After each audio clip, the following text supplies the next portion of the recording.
tey ñu jëlu sax seen émission quinzaine du sport tey am gan bu ala dawme muy monsieur Mbaye Jacques Diop nekkoon conseiller technique au ministère des sports nekk journaliste sportif nekk aussi quelqu'un boo xam ne am na master 2 en droit et économie du sport. Mbaye Jacques di nga lay nuyu. waaw bismillahi rahmaani rahim wa sallallahu taala ala sayyidina mawlana Moussa maa ngi lay fay di nuyu en tout cas mbokk internet BMC TV. jërëjëf Mbaye Jacques waxtaan bi nag balaa ñu koy tàmbali bëggoon nañ pour suñu mbokk yi téléspectateur BMC nga wax ñu Mbaye Jacques Diop kan mooy Mbaye Jacques Diop ak sa parcours ci wàllu journalisme ak sport. mais li ma ci mën a wax mooy que ni man Médina laa juddoo fa laa yaroo donc sport dafa nekk dans nos gènes parce que dañu amoon chance su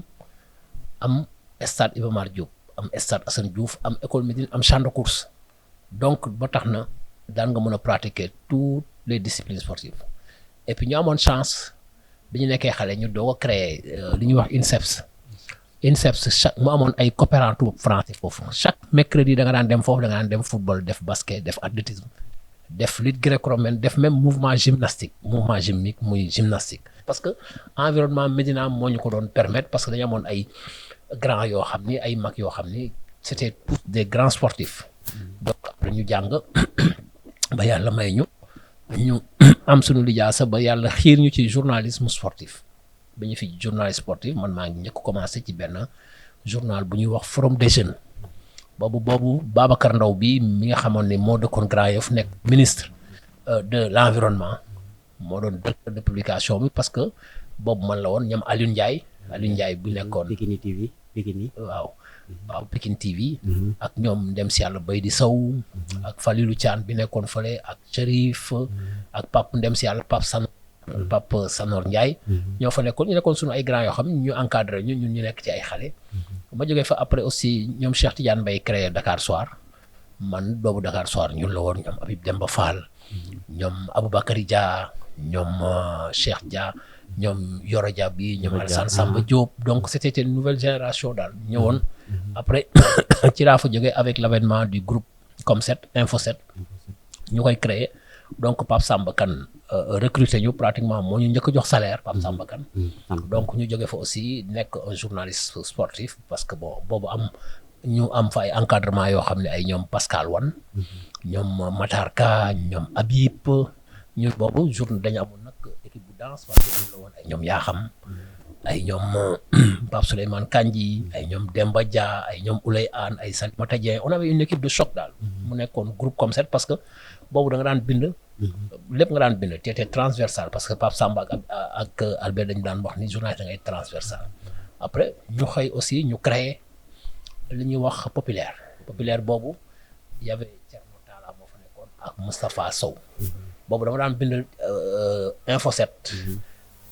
ba pare dem boobu populaire ma nga pratique Colobane ci gannaaw raay ba noonu foofu gannaaw Waxinaan fa laa doon dem après fekk dama amoon benn bravo dem su ma demee aussi di jàppale ñoom Thierno Talla ci populaire après événement bi ma jóge fa aussi dem Soleil en 2000 ma dem Soleil ba 2003 ci la yaa xam jëlaat le groupe Com7 woowaat ma delluwaat foofu parce que yaa xam sama wóllëre la sama xarit la et puis suma xarit boo xam ne la du xaritu àndandoo yaa ma neex nii quoi donc dafa am partagement moom lu bëree bëri yàlla def na ci wàllu woowu après ci laa jógee dem ci le président Mbaye Jacques au niveau du CRAES après CRAES delluwaat Com7 parce que Mbaye Jacques dafa démissionné CRAES mi ngi fa démissionné un lundi 22 octobre 2007 bi mu démissionné aussi man boolewu ma ci wax man ma ñëw mardi ñu ne ma démissionné rek man tam ma rendre sama comme que moom fa indi woon delluwaat groupe Com7 yàlla di dox ba ma dem Ablaye Matar nekk ministre fonction publique ne ma Jacques tu n'as plus rien à prouver dans le sport et surtout dans la presse il faudrait au moins nga ñëw aussi nekk dans l'administration ma dem aussi mu nommé ma conseiller technique en communication Ablaye Matar Diop waaw ma nekk ci moom di jàng xam nga yàlla def aussi ma liggéey ak ay ministres yu bëri ku mel ni par exemple ñoom Matar Ba ñoom Mbagnick Ndiaye ñoom El Hadj Malick Gakou liggéey ak aussi ñoom Yankhoba Diattara le premier ministre Amadou Ba liggéey aussi ak ñoom Mbaye Niang yooyu yëpp quoi donc parcours bi bon mun naa ko ne noonu laa ko mën a tënkee quoi mais au-delà de ça aussi def naa ay études parce que def naa ay études de communication en Allemagne au-delà de ça bon am naa fa sama DSS en communication ñëwaat aussi defaat ay études en master droit et économie du sport tey yàlla mi def maa ngi jàngale au BEM maa ngi fay jàngale le management du sport am naa fa ay modules yu bëri yoo xam ne yor na ay xale yu nekk en master comme en licence football naa aussi parce que football naa Jal Diop football naa aussi Gorée football naa aussi sama équipe ban poste nga doon joué ba man dama daan football en même temps di góol naa football naa parce que moi j'étais polyvalent dama mën football mën góol ba pare aussi handball naa def naa athlétisme aussi def naa comme ni ma ko waxee rek actuellement l'actualité sont les JO 2024 yi xam ne mi nga am fële ca France ca Paris je pense que yaa ngi ko suivre aussi en tant que spécialiste du sport ban njàngat nga mën a am ci ni muy dérouler actuellement. Bon d'une manière générale xam nga Jeux olympiques dafa doon loo xam ni c'est la crème mondiale ñoo fay daje parce que Jeux olympiques soo xoolee les meilleurs en tout cas dañ koy préparer pour une durée de 4 ans am na ñu koy préparer pour 8 ans. day gis par exemple ñu ne la xale bi il fait partie de l'élite de son pays de l'élite jeune. ñu ne la il a 12 ans. ñu ne par exemple dañ koy projeter fii ak 6 ans. mu am 18 ans donc ñu préparé ko 6 ans wala mu il a 10 ans fii ak 18 ans ñu préparé ko ba tax na donc loolu aussi dafa am lu am solo mais au-delà de ça aussi Paris réussir nañu benn affaire mooy l'organisation parce que pour la première fois dans l'histoire la cérémonie d'ouverture s'est déroulée pratiquement hors du cadre d'un stade sous les eaux après keroog loolu daan wax quoi ma ni Paris a fait sous les eaux attendons-nous peut-être d'ici 10 ans, 20 ans, que soit ce sera les pétrodollars ou bien les Asiatiques qui vont organiser une parade aérienne à l'air. Donc cela veut dire que, bon, maintenant, pour parler des Jeux, il faut nga xaar ba Jeux olympiques yi pare nga mën ko saytu def bilan xool parce que Jeux yi dañ lay wax dafa am ñaari fànn dafa am impact ak héritage impact bi mooy Jeux yi organiser ay Jeux olympiques soo koy organiser wax ni kat lii dina permettre kat nga construire structure sportive permettre au-delà de la construction des infrastructures sportives dina la permettre aussi la pratique du sport di gën a yokku dina la permettre aussi nga créer des emplois parce que tout comme ça donc au-delà de ça aussi dafa am héritage mooy lan nga fay bàyyi après les Jeux parce que loolu moo tax ñu ne dafay am impact ak héritage bi mooy par exemple soo paree Jeux yi lan nga fay bàyyi di nga fa bàyyi infrastructure peut-être qu'il y aura encore un plus grand nombre de pratiquants parce que soo xoolee événement soo amee ci dëkk après les événements da ngay gis ñoo xam ne dañuy bëgg de seen xale yi dañuy bëgg def ay pratiques sportives yoo xam ne peut-être ils ont eu l'occasion de l'assister ou bien l'occasion d'être au cœur même du dispositif donc loolu mooy héritage bi et au-delà de ça moi je pense que c'est une excellente chose mais ñun ni ñuy préparer c'est différent ak par exemple les autres pays du nord ñu koy préparer parce que ñun dañuy xaar peut-être duñ ko préparer tous les 4 ans il y a pas de planification il y a pas de conception il y a pas d'élaboration il y a pas aussi d'organisation alors que par exemple je donne l'exemple des garçons comme Ibrahima Diaw Ibrahima Diaw il a été sorti par le numéro 1 mondial difficilement donc ça veut dire que Wang c'est un chinois de Hong Kong moo ko gagné c'est le numéro 1 mondial Ibrahima Diaw il est 89e mondial donc cela veut dire qu'il y a des chances. Maintenant, pour maximiser ses chances aux Jeux olympiques de Los Angeles en 2028, il faudra que dès à présent, nous ayons un plan de préparation et une bonne planification pour Ibrahima Diaw. Mais sinon, ce sera du pilotage à vie, un éternel recommencement. Parce que quelqu'un qui est 89e mondial, qui est parmi les 3 meilleurs africains et qui arrive qui arrive par exemple, qui est à l'usure, il a 3-3, il gagne 4-3 difficilement. Ça veut dire que donc si Ibrahim avait eu beaucoup de compétition, beaucoup plus de préparation, il aurait pu battre le numéro 1. Donc, par exemple, comme Oumi Diop, elle vit aux États-Unis, elle s'entraîne là-bas. Donc, comme par exemple, Yves Bouris, qui a été finaliste. Ça veut dire que nous, si nous gagnons, c'est les potentielles médailles en 2028 à Los Angeles. Yves Bouris, nous avons une pénalité bi mu am. mënoon na am foofu pénalité boobu. loolu mooy piège bi.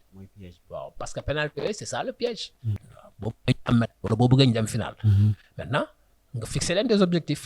En dehors de ça nga am une fiche technique boo xam ne da lay permettre yow. sur le plan de la préparation sur le plan médical sur le plan en tout cas l'entraînement sur le plan diététique lépp dafay am un suivi ñu ne la par exemple nga waxtaan ak seen directeur technique national ñu élaborer une fiche technique. ñu ne fiche technique bi par exemple les gosses là pour ñu am médaille d'ici 4 ans il faut investir nga ne bon ñi vraiment ñoom ñëpp ku nekk war nga leen jox 60 millions pour ñu préparer wu. saa yi ñu bëggee dem fenn nga jox leen billet d'avion. Moi je pense que soo ko defee dina porter ses fruits.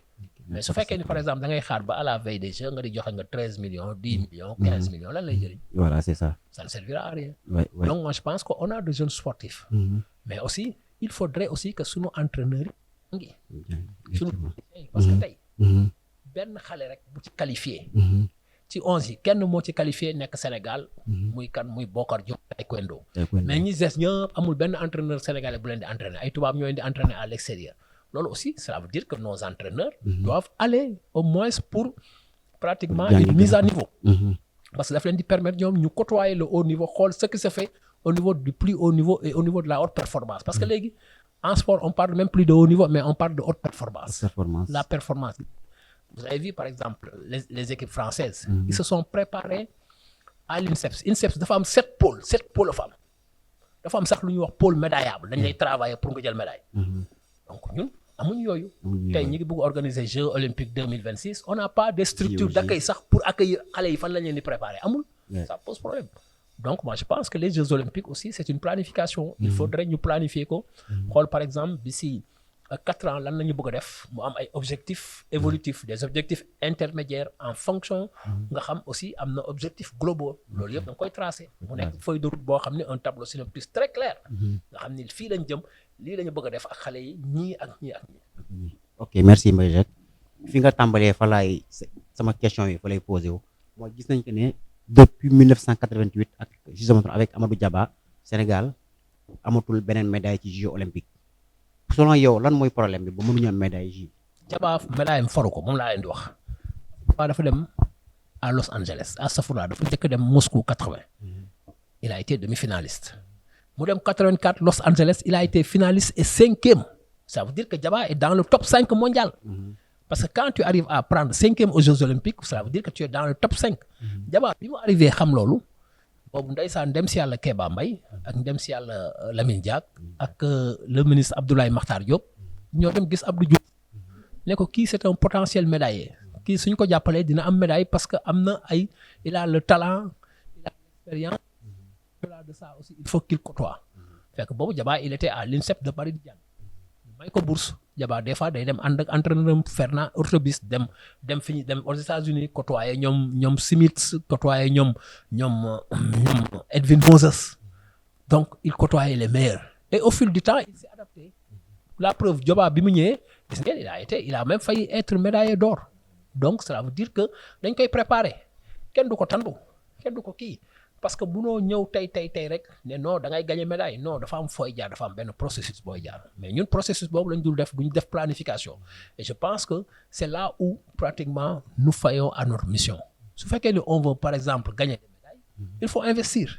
et en investissant par exemple quand vous voyez la Coupe d'Afrique des Nations la fédération a investi pendant plusieurs années elle a fait 3 Coupes d'Afrique benn bi dafa ñëw ñu éliminer ko beneen bi mu ñëwaat perte finale mais 3e bi daf ko jël donc cela veut dire que pour gagner aussi il y a une feuille de route qui doit être tracée avec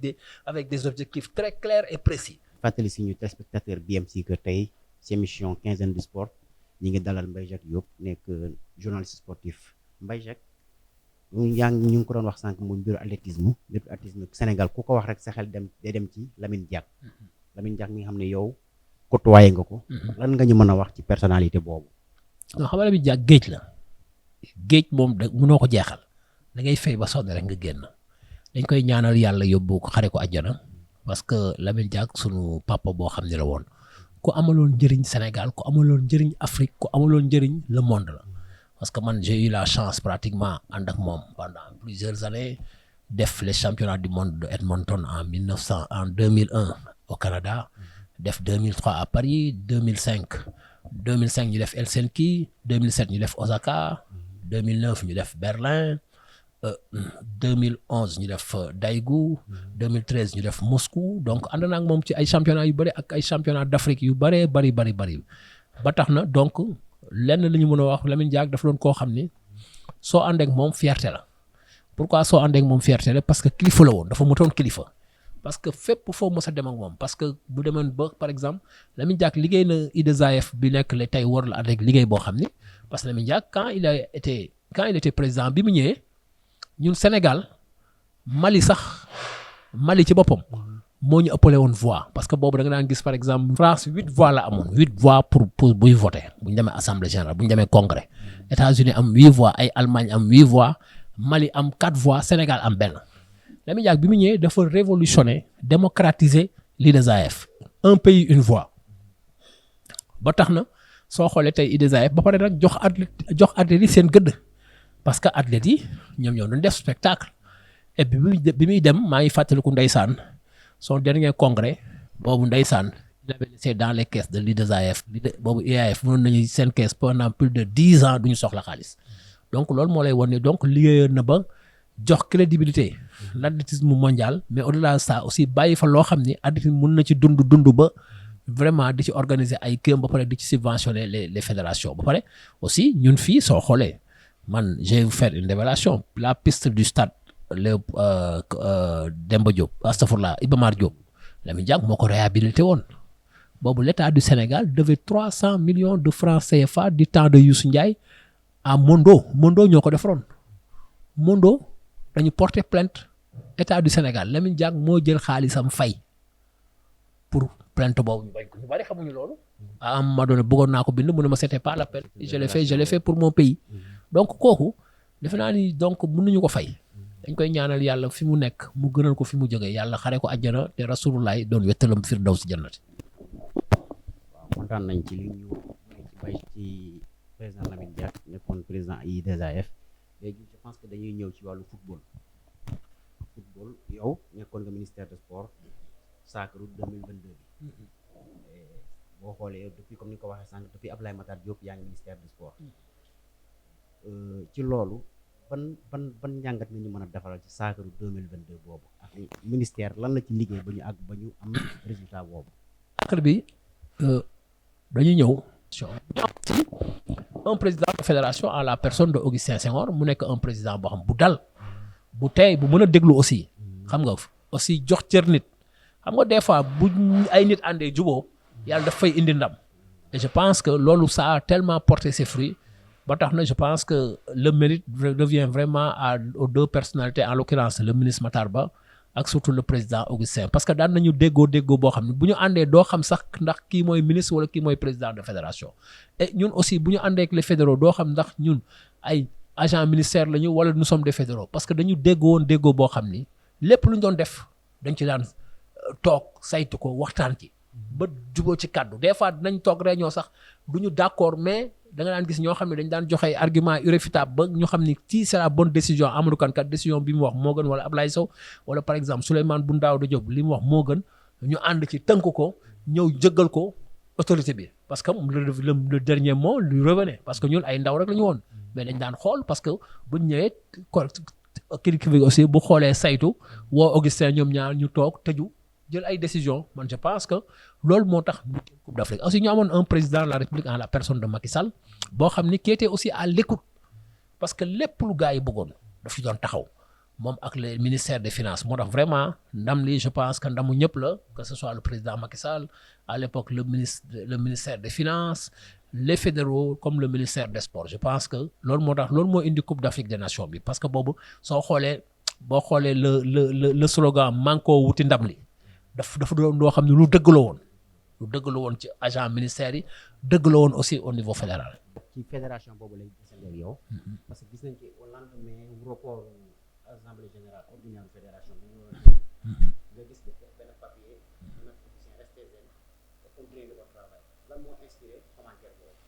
non contribution boobu tax ma def xam nga souvent excusez-moi du terme mais il y a des gens qui sont des hypocrites excusez-moi du mot c'est des hypocrites. ba pare c'est des gens yoo xam c'est des opportunistes à chaque fois soo xoolee bu changement de régime amee wala nouveau régime bu amee da ngay gis y a des gens qui se positionnent wala soit dañuy dem par presse interposée di attaquer nit ñi ils avancent masqués. Et moi, je pense que moi, quand je dois attaquer Moussa, ou bien quand je suis contre Moussa, je ne m'encagoule pas. J'avance les yeux comme ça, ni pour être. Et quand j'ai vu qu'à l'époque, pratiquement, le président Augustin, il a fait bailler cabinet, bailler les pommes, top pour football. Et aujourd'hui, c'est une forte personnalité. C'est le premier vice-président de la Confédération africaine de football. Mais j'ai dit, président, mais restez zen et continuez à votre mission. Parce que aussi, l'intimidation ne va jamais passer dans le mouvement. Vous faites que les gars, le sport ne pourra être nullement terrorisé. C'est que le sport, c'est des gens qui sont des esprits libres, qui sont démocratiques. Et à chaque fois qu'ils devront faire un choix, ils le feront en toute conscience. Donc moi, je pense que loolu moo ma gën a kii et Augustin je l'ai connu man bi ma koy xam boobu pratiquement ñu ngi nekkoon université au-delà ñuy football aussi moom muy football Koumba Kastel may football Sandial gagné naa ko ba tey moom ak ñoom Aziz Gueye ak ñoom Léopold mais ma xool ni aussi ku am yar la ba pare aussi ku jàpp njàmburam la comme donc ba pare fi mu yóbbu ay fédération bi amul kenn ko fa yóbbu li mu joxe tey ci ay trophée lu mu dans le cadre de l'administration dans le cadre de la en tout cas de la gestion financière, l'équilibre financier et tout. Et taille, sur le sport, vraiment football, on part au football. Taille, par exemple, ils ont fait 2 centres, celui de Youssou Ndiaye et Jules François Bandé. Ils ont fait la pause du gazon de Sédhiou. Ils ont fait le stade de Thiès, ils ont fait le stade de Kédougou. Alors que c'était des dépenses de souveraineté de l'État du Sénégal. Mais c'est que son bilan plaide en sa faveur. Mais tout dépendra aussi de la décision que va prendre le président Augustin Senghor. Parce que moi, j'ai la décision. Au-delà de ça aussi, et aussi, s'il bénéficie aussi de la qu'est-ce qui l'empêche? Parce que nous, dans notre législation, dans les textes, et dans le droit positif sénégalais, et dans les textes et statuts de la fédération, il n'est nullement indiqué ou bien écrit qu'il y a une limitation de mandat. Amoufi espoir. Et pourquoi les gens parlent? Il y a des gens qui sont présidents de fédération depuis 1985. Le président Diagne, il est là, il a fait 20 ans cette année. À part le président du CONOS. Et pourtant, il a fait d'excellentes choses au CONOS. Donc moi, je pense qu'il ne s'agit pas que les gens disent que oui, qu'il a fait Yag. Mais Yag fait liguey,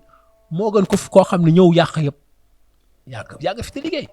C'est quelqu'un qui vraiment liguey. Je pense qu'aujourd'hui, s'il devrait se présenter, sûr que s'il dit qu'il est candidat, je suis sûr qu'il aura le soutien de ses pairs. Parce que le sport là, personne ne peut embrigader le sport. Au-delà de ça aussi, personne ne peut influencer le sport. Parce que les gens du mouvement sportif, c'est des gens très, très, très, très libres. Ils sont démocratiques et libres. Quel monde les influencer, quel monde les chochotal, ou quel monde les défendre. Non, le sport, l'influence de sport là, le parti État, le amateur du sport. Parce que le sport a son autonomie qui lui permet qu'il semble être le mieux indiqué pour gérer la présidence, pour bien assurer la présidence d'une fédération. Waaw Moussa, xam nga man déclaration Sadio Mané bi d'accord ma ci parce que Sadio c'est un leader et def na moom mooy vice-capitaine de l'équipe nationale. Doo bàyyi ba par exemple match bi ñu génn match nul di war a préparer sur le match contre Mauritanie nga def une déclaration comme ça. Parce que loolu où est la solidarité du groupe? Parce que dina am benn moment boo xam ne da nga war a solidaire vis-à-vis de tes coéquipiers, vis-à-vis de ton entraîneur. Maintenant yow boo demee nag ba yéen ñaar ngeen toog yow moom waroon na mën a woo Gana woo Kalidou woo Kouyaté bien que nekk fort ñu toog wax ak entraîneur bi ne ko lii ak lii d'accord ci mais doo bàyyi ba ñu jógee benn match boo xam ni match nul la boo xam ni pratiquement on a perdu 2 points ici di war a dem entamer benn derby ak Mauritanie ngay def cette déclaration là. Moi, je pense que je ne suis pas d'accord parce que d'accord ma ci moment bi nga ko waxee ak lieu bi ak période bi moo baaxul. Parce que, mais quoi qu'on puisse dire, c'est un leader. Il aurait pu attendre. Et je pense que aussi, quoi qu'on puisse dire, man Moussa, xam nga affaire ay système yooyu gëwuma loolu. Man xam na laa gëm football gagné. Waaw, tu peux ne pas bien jouer et gagner. La France dem na ba ban période dañ ko gagné. Demi-finale la dañ ko gagné, def naa Espagne ko gagné. France non. Waaw, demi-finale lañ ko gagné. Espagne ko gagné non. Donc cela veut dire que t'es la France ñaata bi la dugal 2 3 bi xawma la dugal. Donc cela veut dire que quelque part aujourd'hui on ne peut rien reprocher à Aliou Cissé parce que son bilan plaide en sa faveur. Il a gagné une Coupe d'Afrique des Nations, il a été 2 fois à la Coupe du Monde et aujourd'hui il est sur une bonne trajectoire pour la qualification à la Coupe du Monde et à la Coupe d'Afrique des Nations. Donc moi je pense que kenn mënu ko reprocher ne ko bilan baaxul wala yooyu. Même su fekkee ni sax système bi baaxul te moom il pense que lui, parce que à l'heure du bilan, c'est lui qui va rendre compte. Hein. Ce n'est pas Sadio Mané qui va rendre compte, ou bien Kalidou Koulibaly, ou bien Kouyaté, ou bien le gardien de but, Edouard. C'est lui qui va rendre compte, le sélectionneur. Donc moi je pense que aussi lañ ko bàyyi mu liggéey moom li dal xelam mu def ko. Maintenant su fekkee ni aussi les résultats ne suivent pas, c'est des résultats immédiats, il est payé très cher. Après donc on va lui dire de céder le plancher, keneen ñëw noonu rek lay demee. Oui, parce que la vie aussi d'un entraîneur est faite, comprendre, de rencontres et de séparation. Tu viens, tu rencontres les gens et demain tu te sépares avec eux. Et puis selon information yu génne ci presse bi contrat am dañ ko war a renouveler. Est-ce que yow bokk nga ci ñi nga xam ne Aliou Cissé ça suffit na dem wala tu préfères ñu renouveler contrat bi. Moussa xam nga man aw ma ay prérogatives te nit du am prétention parce que lu tax du am prétention parce que man indiwuma fi Aliou Cissé signé lu ma ko contrat c'est la fédération. La fédération est investie d'une mission parce qu'elle est délégataire de pouvoir. Si la fédération juge que ni ñoom Aliou doy na leen mais yaa xaytu mu naan ñun amuñu ci benn wàll ñun leen rek la ñu mën peut-être di wax ba sunu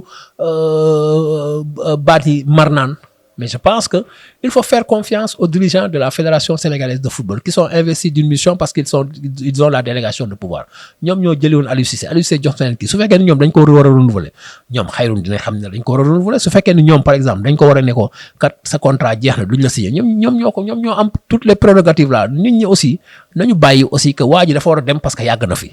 Affaire bi du question yàgg na fi waa ji su fekkee ni yàgg na fi te mi ngi lay jox satisfaction nga bëgg mu dem lan nga fi da ngay indi mbay sax boo xam ni comprendre nga di la fi ñëw du la jox satisfaction. Moi je pense que aussi tout est battu tout est bâti sur au moins aujourd'hui le long terme. On ne peut pas avoir des résultats comme ça sans pour autant au moins avoir le long terme parce que le long terme nous permet au moins aujourd'hui d'avoir une certaine stabilité boobu mooy tax ñu am ay résultats et cela c'est vu au niveau de la fédération il y a une stabilité au niveau du staff technique aussi il y a une stabilité. Si la signature de contrat du joueur de Teungueth Mokhtar Koité dem Jaraaf tey sax ci média yi gis nañ Babacar Ndiaye président Teungueth di wax que ni booy bi yëpp sous contrat de Teungueth booy bi génn na keroog ni moom contrat de Teungueth jeex na lan nga ban njàngat nga am ci litige yooyu dem championnat bi. Bon li ma la ci mën a wax mooy le président Babacar Ndiaye tel que je le connais en tout cas tel que je le connais nitu kàddu la lépp lu mu la wax ci ay këyit la koy tënk moom il ne fait rien il ne fait pas dans l'informel. Je ne sais pas nag qu'est-ce qui le lie au garçon là mais je sais en âme et conscience bu ñu toppee ba topp xam naa ni moom te moom du yoreel jour salaire loolu moom wóor na ma man mun naa ko témoigner bu baax a baax a baax. C'est un excellent président et c'est quelqu'un boo xam ne qui respecte ses engagements. Maintenant aussi loolu kan moo ñu war a leeral c'est aussi au niveau de la ligue de football professionnel ñoo war a leeral opinion bi parce que quand il y a litige aussi moi je pense que c'est à la ligue de dire attention ce garçon-là il est libre ce garçon-là il est toujours sous contrat parce que c'est eux qui ont pratiquement tous les contrats et aujourd'hui Moussa il faudrait qu'au niveau de la fédération sénégalaise de football et qu'au niveau de la ligue professionnelle ñu am une convention collective pour le football professionnel et au-delà de la convention collective mu am ce qu'on appelle le contrat à usage déterminé c'est comme dans le milieu professionnel il n'y a pas de contrat ay CDD CDI c'est un contrat à usage déterminé les joueurs signent par saison waaw tu signes 1 2 3 saisons c'est comme ça qu'il faut faire et nous par exemple on est à 15 ans de professionnalisme on n'est pas arrivé à ce niveau-là pour avoir une convention collective et amuñu aussi des contrats à durée d'usage déterminé ça pose problème et je pense que c'est là où les dirigeants doivent se penser réfléchir woo ay gars ñoo xam ne am nañu xam-xam durant l'intersaison war nañu woo ñoo xam ne ay am xam-xam ne leen kat tëju leen kat dem leen par exemple Saly pour un week-end ngeen toggal ñu loo xam ne bu ñu ko génnee kat club yëpp dinañ ci adapté wu c'est comme ça qu'il faut faire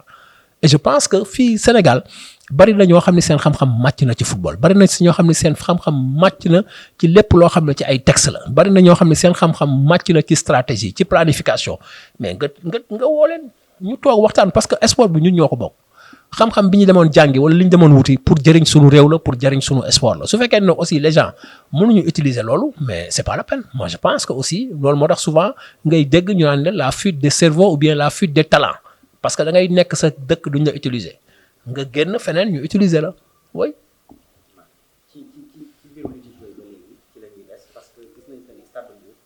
ci fin de saison bi normalement dafa waroon def première division bu ñu demee ba gars yi ñu def toutes les litiges yi amoon yëpp problème yi amoon contentieux yëpp gis nañ que Stade de Mbour moo war a wàcc Casa Sport génn des première division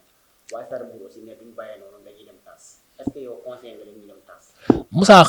Moussa xam nga Stade de Mbour ils sont dans leur droit tout comme aussi ceux qui ont tranché sont dans leur droit mais moi j'ai applaudi des deux mais quand j'ai entendu le président Seydou Sané du Casa Sport dire que on va vers la création d'un tribunal arbitral au Sénégal et ça c'est une excellente chose loolu bu yàgg la war a doon parce que par exemple quand le Stade de Mbour part au niveau du tribunal arbitral sportif à Genève à Lausanne autant pour moi mais dafay fay presque 10 000 il va payer au moins pour les frais de dossier dina fay entre 10 millions 7 millions frais de dossier te jëlagoo avocat te soo fekkee ni par exemple yow yaa porté plainte yaay fay ñaari avocat ñaari parties yëpp yaa indi fay c'est toi qui va les payer donc moi je pense que aussi Stade de Mbour kenn mënu leen ne bu leen dem TAS kenn mënu leen ne aussi bu leen comme quoi ils ont saisi pratiquement le tribunal arbitral sportif attendons de voir ce que ça va donner mais je pense que aussi on aurait pu éviter ça il faudrait au moins que les litiges soient tranchés à temps il faut qu'elles soient tranchées à temps et puis aujourd'hui Moussa nous on a voulu limiter notre sport au juridisme boo xoolee ñi nekk foofu yëpp c'est des juristes non c'est pas parce que je suis juriste que je dois pouvoir trancher mais heureusement qu'on a des juristes là-bas qui sont très intègres qui connaissent aussi le sport mais il faudrait l'élargir aussi et je pense que la création du tribunal arbitral sportif doit maintenant aussi quelque part le comité national olympique sportif a failli à sa mission parce que le comité a une mission de conciliation et quand il y a des litiges ou bien des différends comme ça normalement le comité olympique dans sa mission de conciliation doit pouvoir et de médiation doit pouvoir prendre son bâton de pèlerin pour dire je vais voir toutes les parties prenantes pour voir d'abord ce qui se trame et j'appelle toutes les parties je discute avec eux pour voir quelle est la solution et qu'est-ce qu'il faut apporter ou bien comment il faut trancher mais su fekkee ni aussi bu amee litige comité olympique aussi du kii moi je pense que aussi ñoom seen mission donc loolu mooy ne dañuy wàcc seen mission et je pense que c'est là où véritablement le comité olympique doit jouer son rôle il s'agit pas d'aller faire des Jeux olympiques, des Jeux africains, des Jeux de la francophonie. Non, il s'agit aussi quand il y a litige au Sénégal, ils ont une mission de conciliation et de médiation qu'ils jouent pleinement leur rôle. Et ça, je pense que j'en appelle en tout cas aux dirigeants du CONOS de pouvoir jouer pleinement leur rôle pour éviter que au moins nos différends ou bien nos litiges soient tranchés en dehors du Sénégal. Et ça, je pense que cela veut dire que quelque part, nous avons été incapables de pouvoir traiter ou bien de pouvoir gérer ces conflits et ces différends.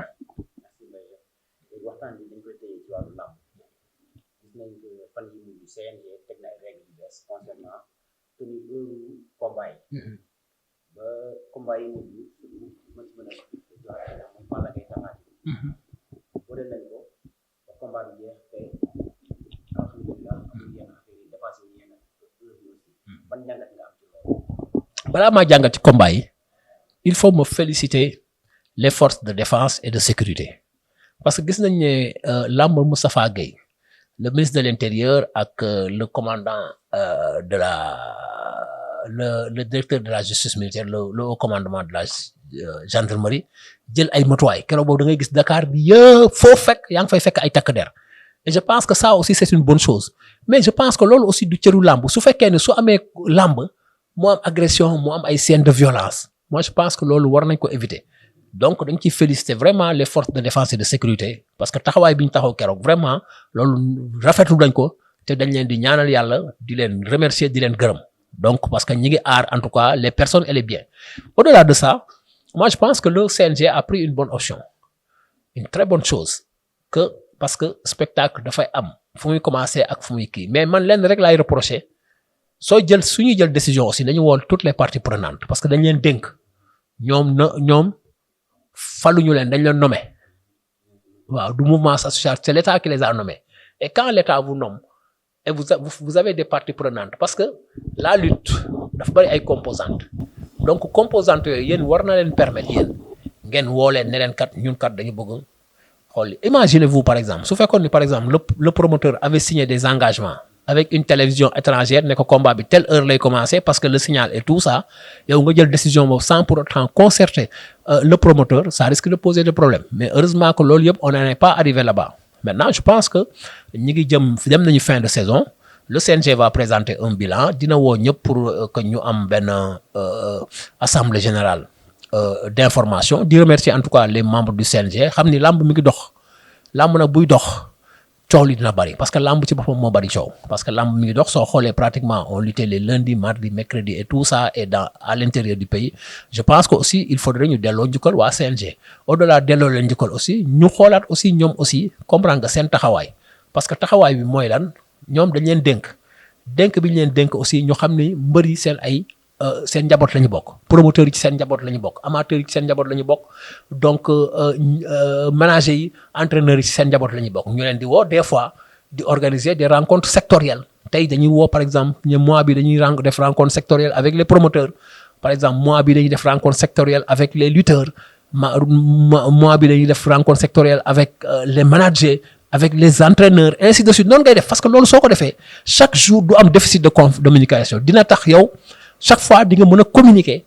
ak mbër yi chaque fois di nga mën a communiquer ak sa njaboot ñoo xam ni kat ñii kat yëg nañ ñu mais su fekkee ni par exemple da ngay xaar chaque année nga toog ba assemblée générale wala nga ñëw defal leen bilan kii leen la moi je pense que man damay vraiment et je sais que le président Bira tout comme le président Mbaye Sa Ndiaye ak ñoom Manga c'est des hommes de consensus c'est des hommes de dialogue et je pense que ñooñu vraiment ñoom xam naa ni appel bi suñ ko déggee aussi dinañ ci taxaw lu baax parce que aussi ñoom lenn rek il milite au moins pour le développement de la lutte donc moi je pense que aussi parce que dégg naa ne mbëri Ama Baldé Karam mi ngi wax ne dagg nañ ko presque 75 millions Gris Bordeaux xam nga aussi Balla Gaye ne dagg nañ ko temps Ama Baldé ne dagg nañ ko 3 millions Gris Bordeaux dagg nañ ko 400 000 ça veut dire 400 000 c'est rien ça veut dire que Gris Bordeaux donc respecté na xam nga aussi il faudrait aussi que mbër yi ñoom seen manager yi seen entraîneurs yi ak seen président d'écurie ñu leen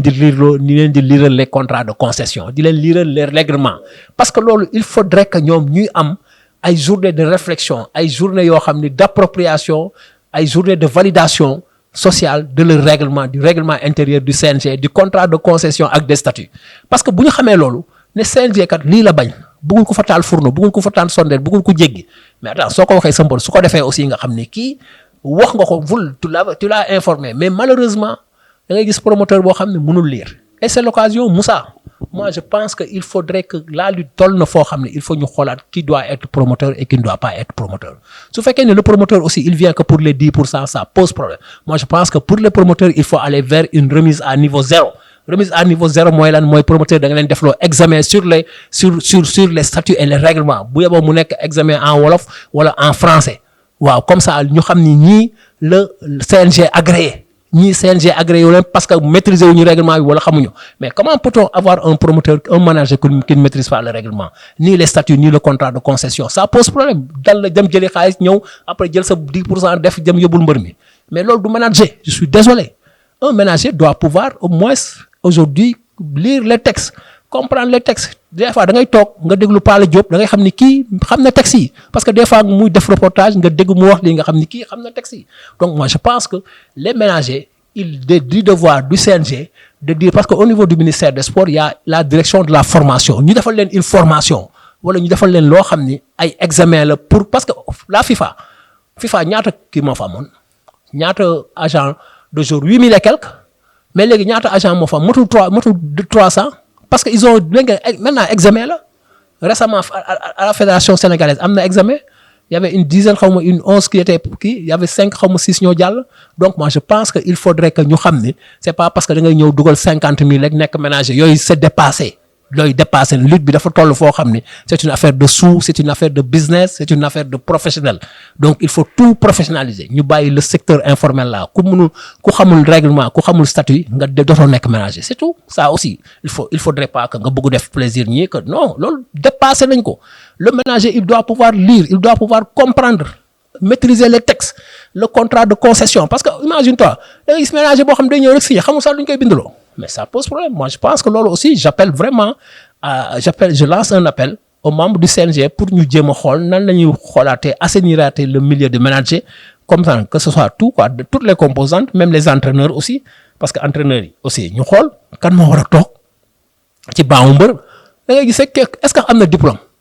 est-ce que moniteur la sax xamul daal nga ñëw rek toog ci baamu mbër parce que lan ancien mbër nga mais non loolu man gëwuma loolu moi je pense que il faudrait que lépp ñu normer ko suñ ko normer je pense que lutte dina gën a évoluer te dinañ gën a professionnel te bu boobaa di nga gis sax mbër ñu fay ko 400 millions 500 millions parce que su boobaa valeur marchande mbër mooy yokku. est-ce que non xam nga fédération de lutte dafay jafe. Pourquoi dafay jafe? Parce que la lutte c'est des promoteurs. Les promoteurs c'est des privés qui viennent pour chercher de l'argent. Ils ont des obligations commerciales. Alors que quand tu mets en place une fédération, il va falloir d'abord monter les districts dans les départements, monter les ligues au niveau des régions. Et ce sera l'ensemble de toutes les composantes. Ba pare na nga woote assemblée générale. Maintenant lenn nga mën def. Mën nga def une fédération de lutte gréco-romaine et libre. Mën nga def aussi une ligue professionnelle pour le kii. Parce que amoon na temps Ablaye Matar. Il y avait la CACALAF avec la fédération de lutte parce que la CACALAF était gérée par Terra,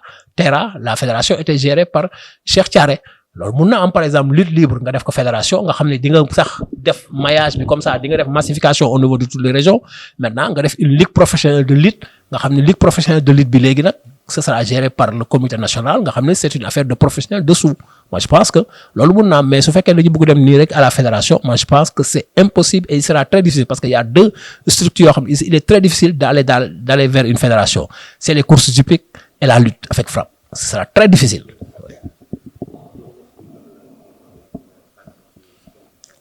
waaw maa ngi gërëm ñëpp di sant vraiment tous les internautes qui nous ont suivis di leen ñaanal yàlla may ñu gudd fan yàlla may aussi suñu réew mu nekk réewum jàmm réewum teranga réew bu naat parce que ñun Sénégal lañu am fii la ñu xam fii la ñu juddoo fii la ñu yaroo te teranga bu ñu mën a am fii lañ ko am di baalu ak ñëpp su fekkee ni aussi am na ay kàddu yoo xam ne dafa ñagas wala xëy na kiiwul xëy na dama ciy jéggalu bu baax internautes yi di leen xamal rek ne ñun ay ndaw lañu mais amuñu xam-xam dañuy gëstu rek. ñi ñuy seetaan sax ak ñi ñuy déglu ñoo ñu ëpp xam-xam fuuf mais dañuy partager ak ñoom peut-être loo xam ne moom la ñu bokk muy dénominateur commun muy le sport parce que loolu la ñuy dund ñun chaque jour moom la ñuy dund au quotidien donc di jéggaluwaat ñëpp di vraiment remercier aussi waa BMC Pro TV di leen ñaanal aussi seen vraiment site bi nekk site boo xam ne peut-être que au fil du temps dina nem ba sur le plan international muy rayonné yàlla may leen lépp li ngeen ciy wut ak li ngeen ciy sabablu maa ngi leen di gërëm di leen sant. jërëjëf monsieur Mbaye Jacques Diop journaliste sportif kontaan nañ trop ci sa leeral yi tey émission bi tey comme ni ma ko waxoon sànq ala doome na jërëjëf téléspectateur ak mbokk internet yu suivre BMC TV ñu ngi leen di jox ndaje beneen numéro ci BMC Pro TV.